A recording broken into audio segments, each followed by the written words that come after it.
Welcome to part 4 of Dementia Care Principles. I'm Dementia Coach Diane, and I'm going through the principles of dementia care that I've learned about as I've been caring for my husband Ben, who's living at home with Lewy body dementia for about 5 years now. The next principle is about using visual cues and gentle guidance.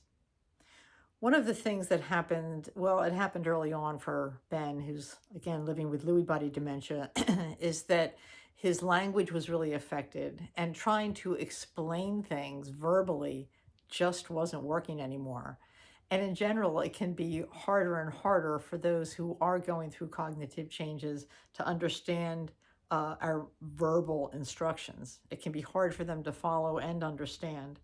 So I found that visual prompts were much more effective, and I use my body language all the time in order to communicate with Ben.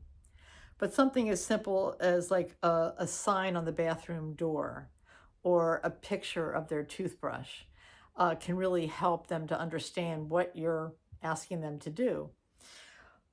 It's a lot more effective to show them something than to tell them something. So for instance, when I want to help Ben change, I have a changing station all set up, and I will pat the chair, and I'll hold up his disposable briefs, and I'll hold up a clean pair of pants, and I'll say, and I'll pat the chair, and I'll smile, and I'll gesture for him to come over.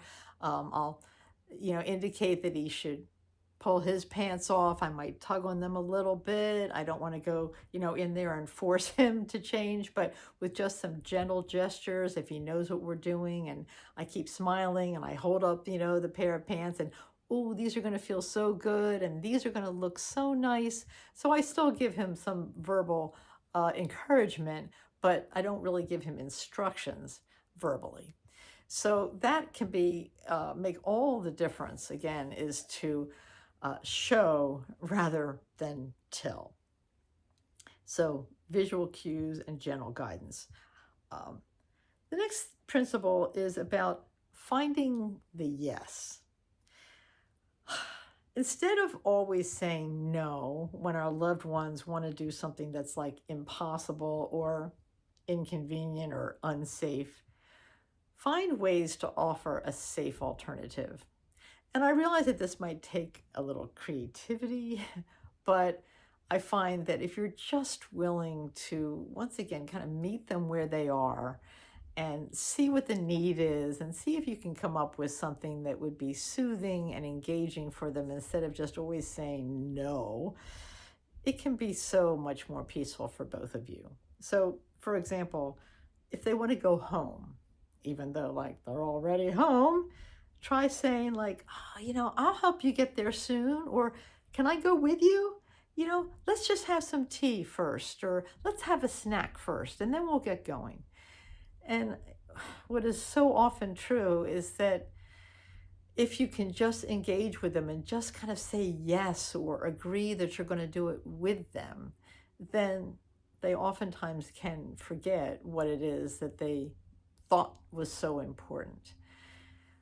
I find that with Ben, as long as he feels safe and he's reassured and he is comfortable and he's in familiar surroundings and he has access to things that are meaningful to him, like music or certain clothes that he really likes, or some books and magazines that are familiar to him and enjoyable, then I can oftentimes, engage him and just help to redirect him from the thing that he thinks he wants to do in the moment.